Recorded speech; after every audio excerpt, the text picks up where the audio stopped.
Namaskar and welcome to NatStrat Conversations. My name is Pankaj Saran and I welcome you to another episode of our conversations. On the 20th of January, DeepSeek R1, a Chinese company, unveiled its latest model for artificial intelligence, and globally, observers defined it as the Sputnik moment, where in the race for AI domination, the Chinese had taken one step ahead of the United States.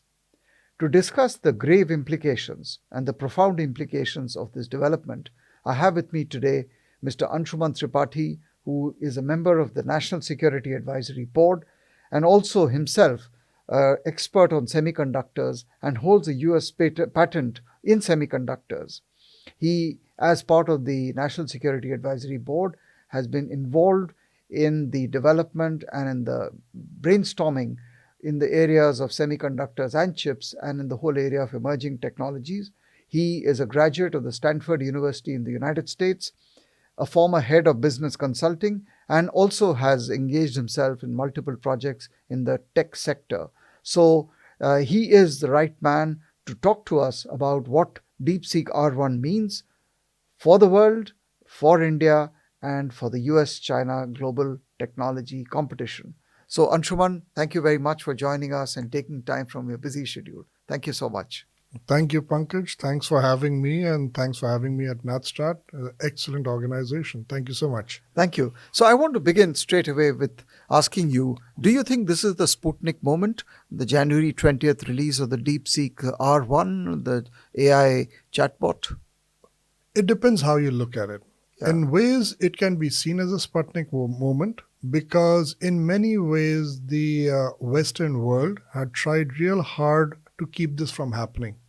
There were restrictions on hardware. There were restrictions on access, and the policies were built in a way that this was not to happen. Mm-hmm. So from that perspective, absolutely, it is something that has come out.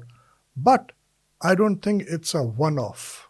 It's the next cog in the wheel.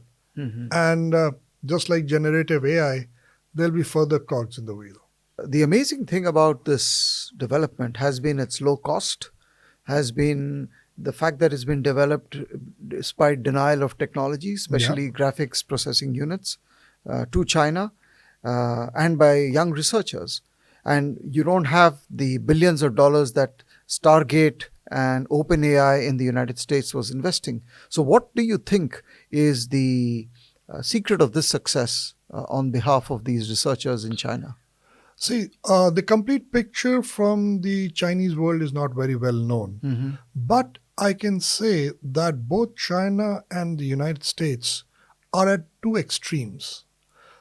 America stands at the epitome of economic prowess, and economic forces are at best play from the technology point of view, as well as the investment point of view and the application point of view. All three come together in a nice consortium. But on the Chinese side, we have the non-market forces ruling the roost and providing a very similar ecosystem. So there's government funding, there is incentivization from the government side, and there's a lot happening behind the wall that we don't know. So looking from that perspective, we see that both sides have their advantages and disadvantages. And so they have converted many of the disadvantages into an advantage. And thus, the Sputnik moment. Yeah, and you know, the fact that the stock markets fell, Nvidia lost so much of its value, and all of this took everyone by surprise in the United States and in the Western world. Absolutely. The whole system was not expected to be. But with technology advancing, we are looking at newer and newer technologies coming out, and the technologies are always, they always flow this way. We always have one proprietary technology which will be costly, which will create the market.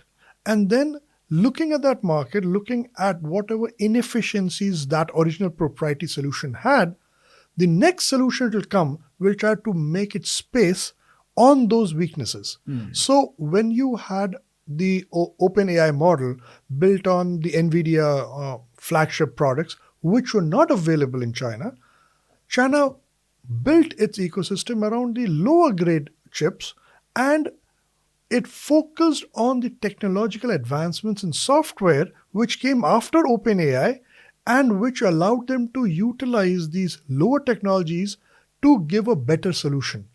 Now, the advantage that surprised everyone was the speed.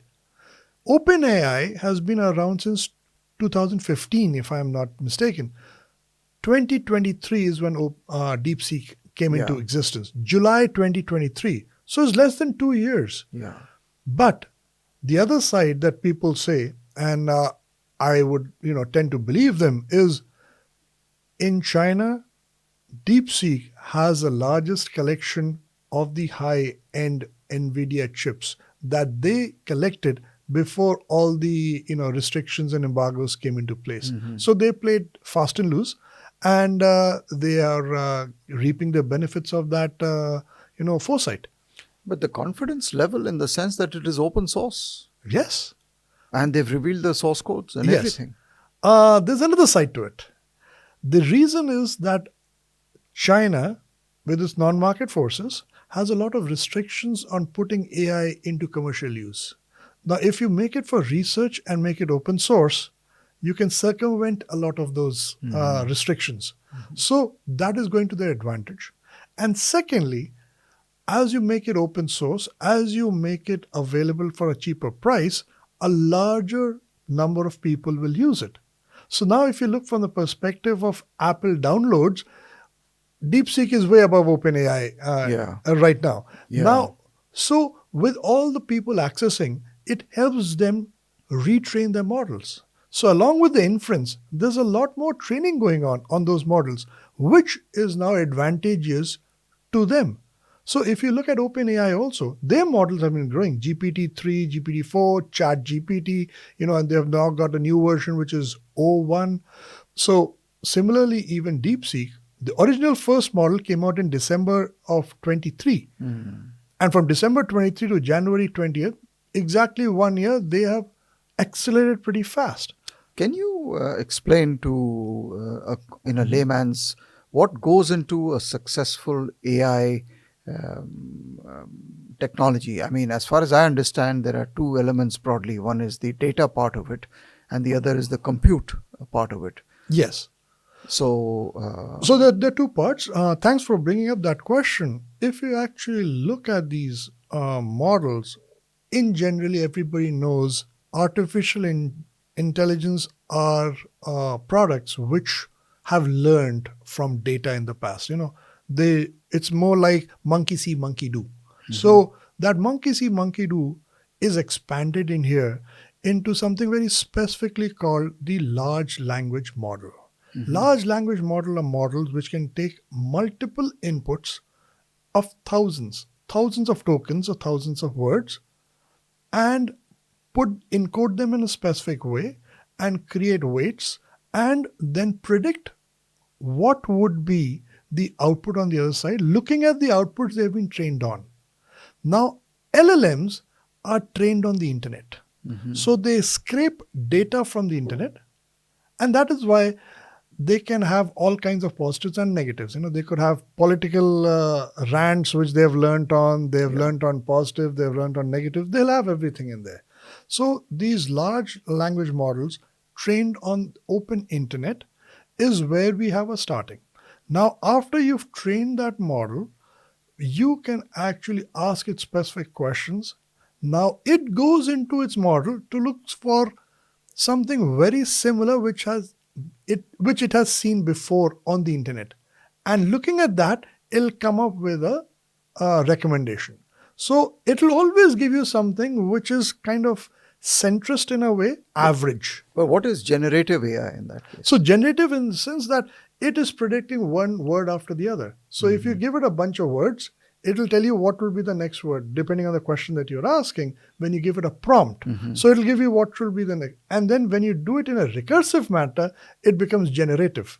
So there's an auto-regression, but regression is not, people don't like that as a word. So it's generative. So the large language model looks at masks, and that is always the last word in the sentence. So if I ask you, can I pick up the glass. So you would say glass. And if I start with that, glass filled with, and then you are prompting. So similarly, the large language model starts to prompt and complete sentences. So that means you need to have data as an advantage. China has big data, but there were some statistics I picked up that Yes. the Indian share of data is actually not as much as it should be, globally speaking.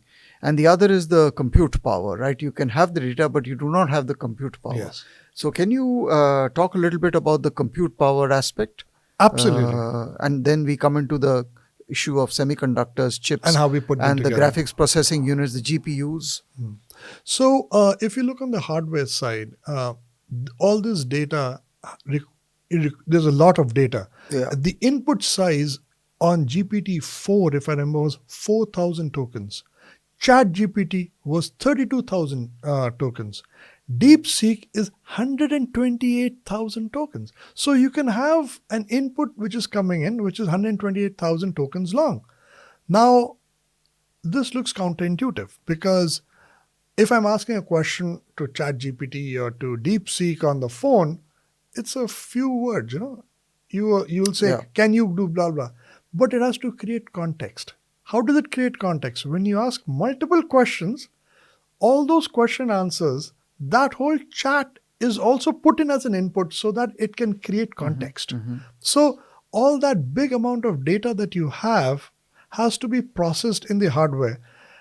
The best hardware available for doing this is usually a GPU because you want to do multiple data sets have to be utilized on the same kind of action. So, like for example, a photo frame.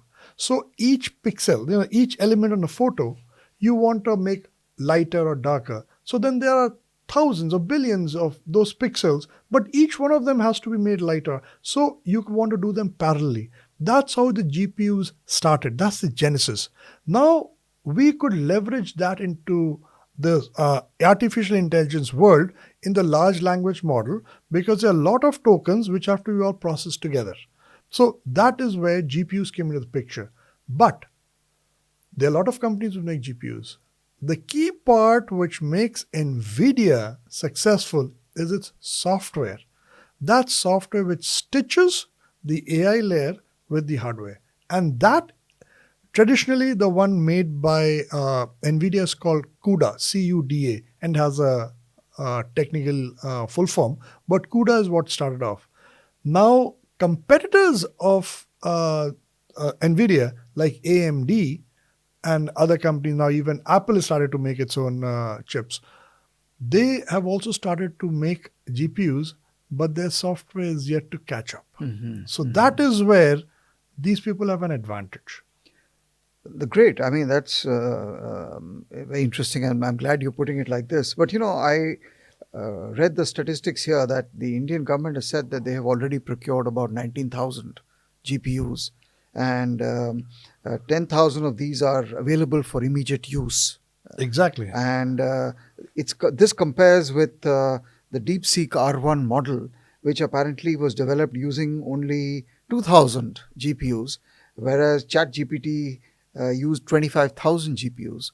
So, can you put these figures in some context?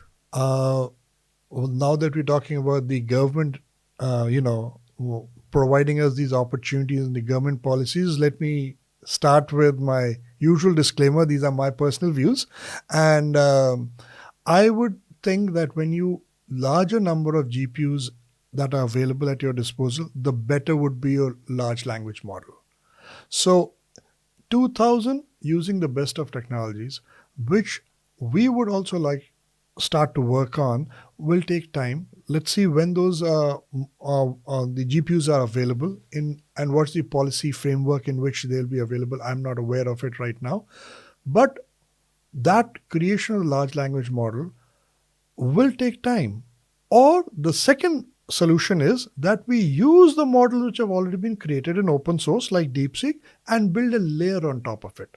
So if you look at many other companies have also got a business case which is pretty successful by building a layer on top of the generic LLMs, like companies like Anthropic, which provide a model called Claude, which is used for coding. So if you have to write code and you use Claude, you can get a pretty good amount of very efficient code for specific applications that you need. So that is an area where India is seeing itself growing, especially a lot of entrepreneurs. That why should we reinvent the wheel? Because we're already behind in many ways. But as we were discussing, when you have this DEPA, the Data Empowerment and Protection Architecture, and then you had India Stack, and then you had the DPI and everything else built upon it. So obviously, and these are few years old, the whole data empowerment and protection architecture to enable data to be available to developers. So we did begin early. We saw the writing on the wall. We saw the challenge of the future. How do you rate those initiatives, and do you think that has set a good stage for us to move ahead faster? And Well, they've set up the stage for sure, but we need actual hardware to build the data on. So so on if the the hardware, GPUs are available now, yeah. then now is when we will start to build them. So if you look at it from the perspective of a DeepSeek started to build their data centers back in 2019. So they have been building on this for a How are we while. doing on data centers? We've got a lot of data centers, but we are looking at specific ones with GPUs. So once we have the GPUs available, I'll be in a much better position to comment on that. But we have a lot of data centers in India. We've got a lot of work going on where the cloud is internal and Indian clouds are there. But when you're talking about specific companies, specific LLMs, specific data sets, then we are starting to go on specific instantiations. So there once we come upon them, we'll be in a better position to answer. Can you tell me a little more about the semiconductor status in India in terms Oh, of chips and semiconductors? Because you work yes. directly I'm in that. glad. I'm Yeah, glad you asked. yeah. We are in a good position right now. We have all ecosystem stakeholders developing almost parallelly. We've got Tata's working with PowerChip to make a fab of silicon chips. Then we have people working on compound semiconductor chips, which will be gallium arsenide, gallium nitride kind of compound semiconductors. We've got ATMP people making packaging and marking ecosystem. That is coming up. So you make the wafer, you make the chip, then you package it and test it. That is also coming up. And then below this ecosystem, the all the raw material that will come in, compounds which will be used, chemicals, that ecosystem is also developing. So we have a full ecosystem developing right now in India. We in fact put our incentives a few months or maybe about a year before the CHIPS Act came into existence. So we got a head on advantage from that perspective. So I am very confident that we will have a very vibrant ecosystem in the very near future. But obviously, we are a little behind on some things if you look at the international race. So, how many years do you think it will take for all these initiatives like the semiconductor mission, the AI mission, to show results? Well, if we can learn from the Sputnik moment, I don't want to jinx it because it can happen anytime. I mean, Sputnik moment has showed that technology put in the right perspective with DeepSeek, anything can happen. Whatever we are saying that will take a long time, people will come up with efficient models to create something which will be faster. From what I've heard from the ministry itself, they will have in about a year or two, they will have the chips from this fab. But at the same time, the semiconductor complex in Mohali, their chips are also, getting more and more into the commercial sector. They've already sent chips to space, and now I see in the commercial sector, their chips are also getting into various products. So that is also happening right now. And then we've got the other systems which are already broken ground and are in the process of being put together. So, in a sense, I mean, time is not on our side. I mean, we have to do things yesterday. And that is why we are doing them in parallel. So we've got multiple efforts going on all at the same time. But when you do these efforts, I mean, one model is the top down, the other is the bottom up, where you allow startups and young kids and researchers to flourish and to experiment and to develop. Some succeed, most fail. Which is the direction we are moving in? I mean, what's the... Another good question. Both. We're coming top down and we're also going bottom up.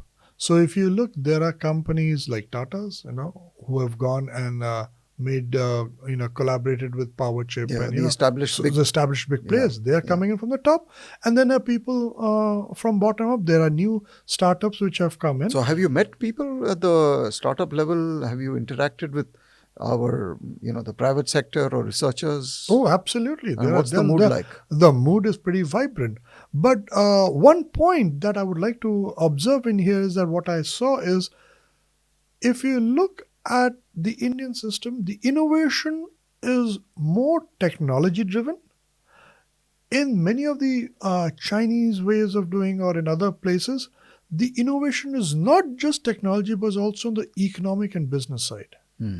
That is one additional aspect that I would like to highlight, that we have a lot more opportunity to innovate on the business side. And I'll give a very simple example. There is a chip, a microcontroller, which is used in a lot of products like drones and all, called STM32, made by a company called ST Micro. It's a European firm. Now that exact same chip has been copied by at least 10 companies which are of Chinese and Taiwanese origin.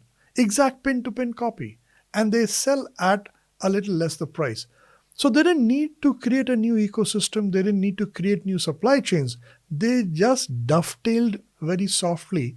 And because this is a penny pinching model where every penny counts, if you can just lower the price of your bill of materials, you can, move the edge to your advantage.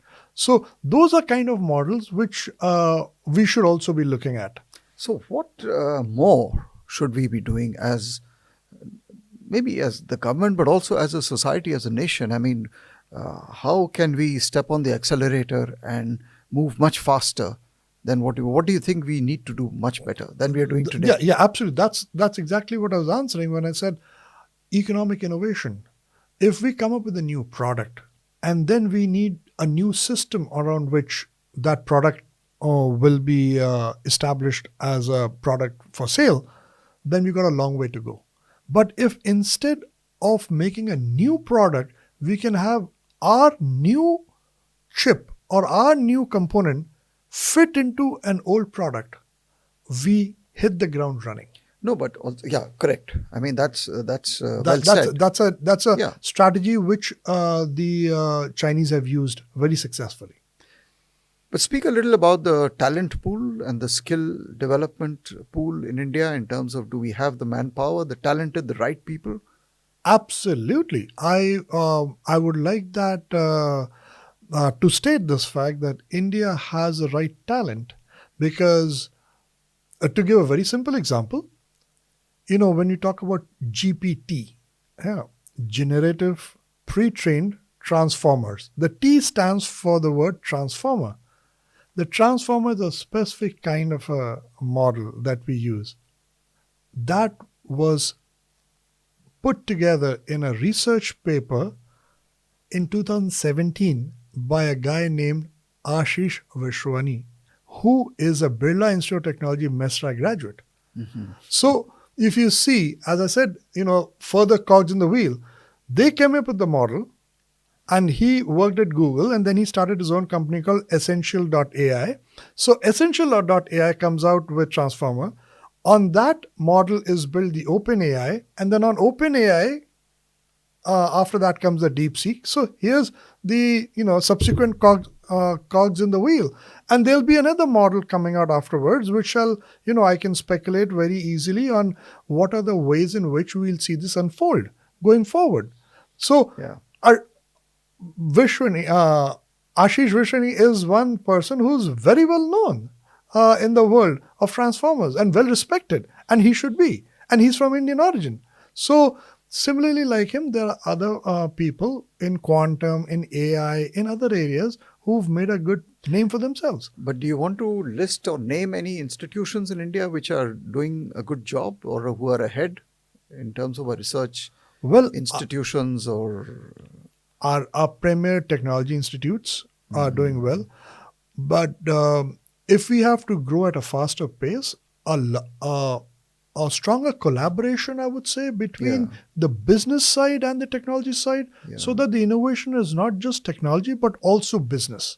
So that when we have them working together, we could step up a notch.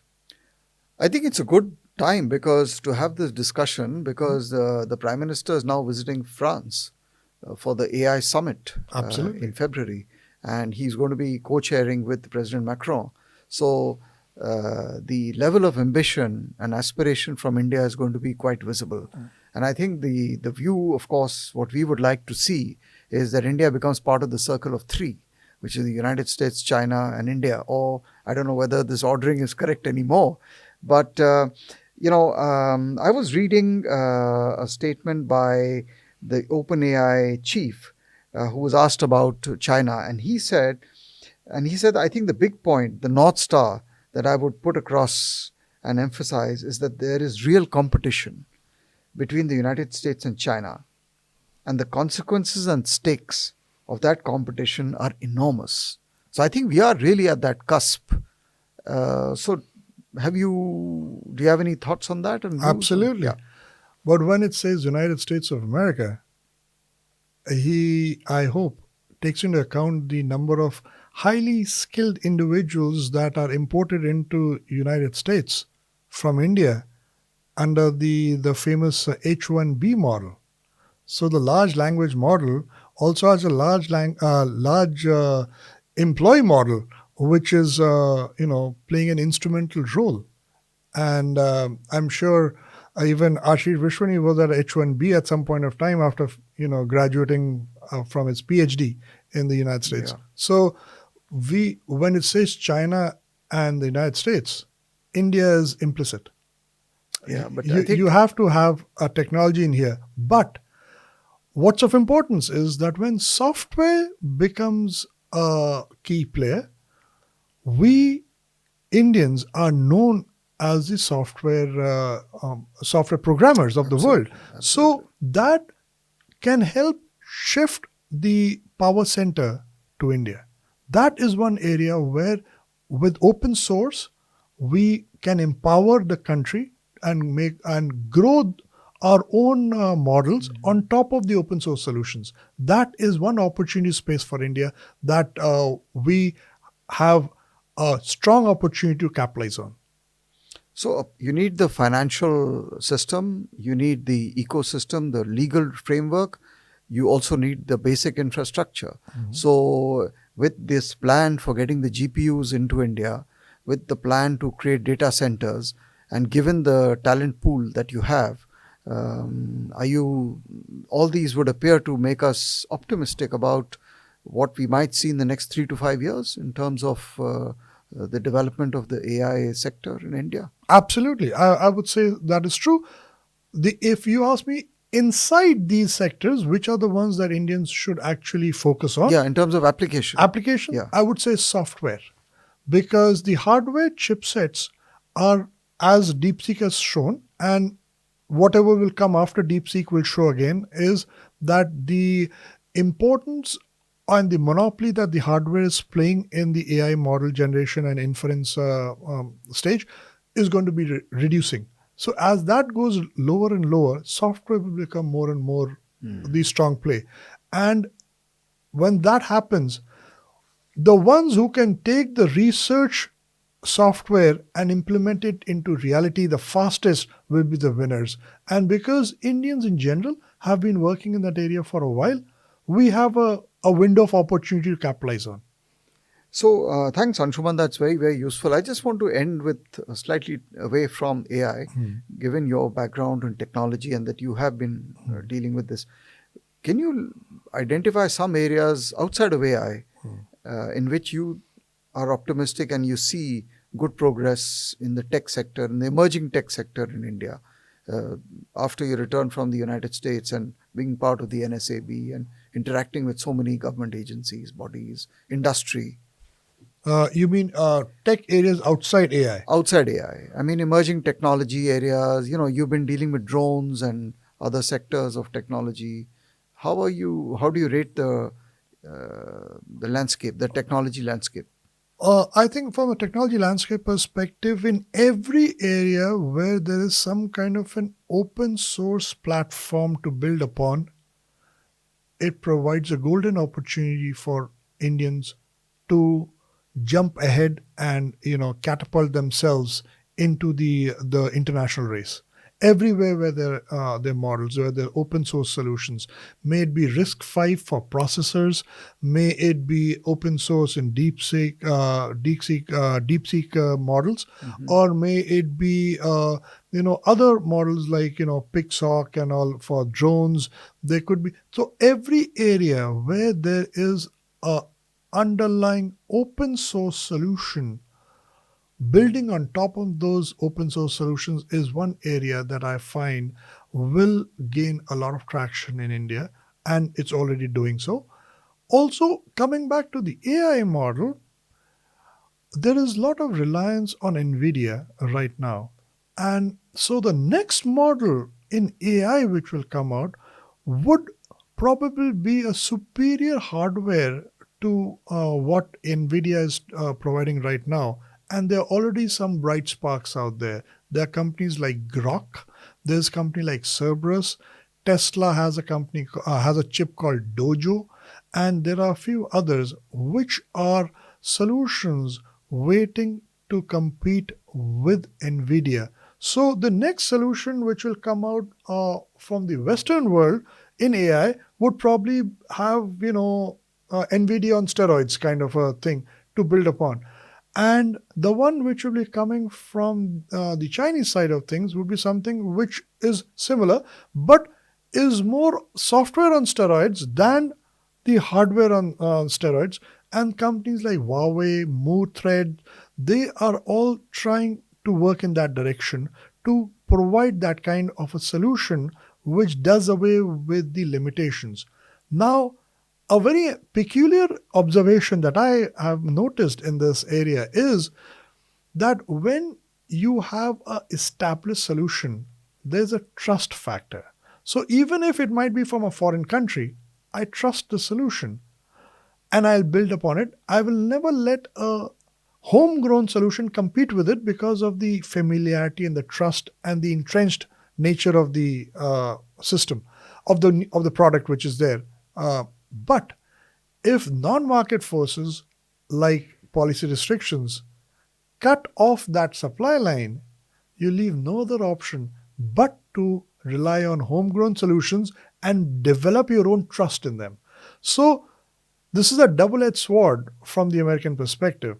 Now that we have cut off Nvidia and we can't get H100 or A100 chipsets, they are getting the lower ones, the 200s and the 800s.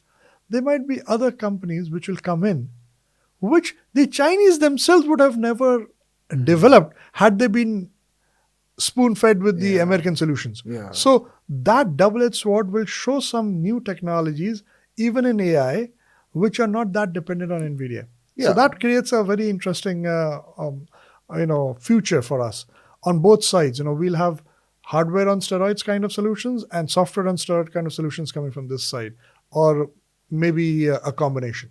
But you'll then be forced with this choice between the Americans and the Chinese?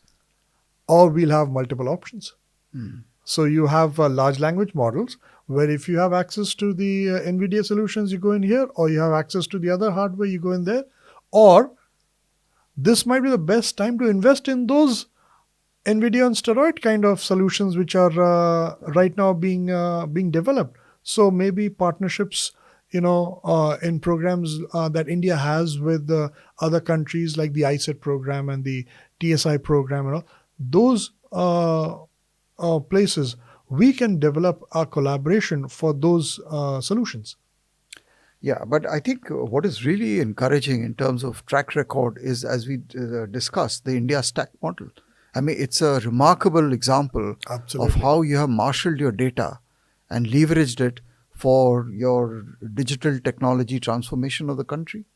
And this Absolutely. can be used and can be taken to another level. Absolutely. And a lot of other countries are already, looking at that with a twinkle in their eyes and Yeah. hoping that we can actually learn and utilize it to our advantage. So we are hoping that both the semiconductor mission and the Yes. AI mission are heading towards faster progress and success. Absolutely. And the other missions also, like quantum mission that we have. So we have got a lot of focused areas that the Honorable Prime Minister has brought into vogue, which I hope in the very near future will all provide successful solutions for the people at large. Well, thank you. That's a very good optimistic note to end on. And I just hope that all these initiatives move forward and that our researchers and young students and the whole ecosystem rises up. And whatever help they want, we should be right up there to give it to them, whether it is in a positive, affirmative way or keeping out of their hair. So you allow creative forces to realize their full potential. Thank you so much, Anshuman, for being here and discussing this and to understanding what this DeepSeek moment means for the world and for India. Thanks a lot for coming. Thank you so much. Thank you, Pankaj, for having me. Thanks. Thanks. Thank you. And Thanks. best of luck with NatStrat. It's a Thank great you. place. Thank you. Thank you, Anshuman. Thanks. Thank you very much for joining us. We wanted to discuss the meaning of the DeepSeek R1, its implications on India, what it means for China US technology competition, for the world of artificial intelligence. We will try and bring you more of this because this really is at the heart of technology competition globally, and everyone is involved in it. India does not have the luxury to sit back. In fact, we are racing against time, and we are hoping that we will, in a matter of a short time, be able to realize the potential that we have, both in terms of our data and in terms of compute power. And so, thank you so much for joining us, and we look forward to your participation and viewing our next sessions of NatStrat Conversations. Namaskar, and thank you.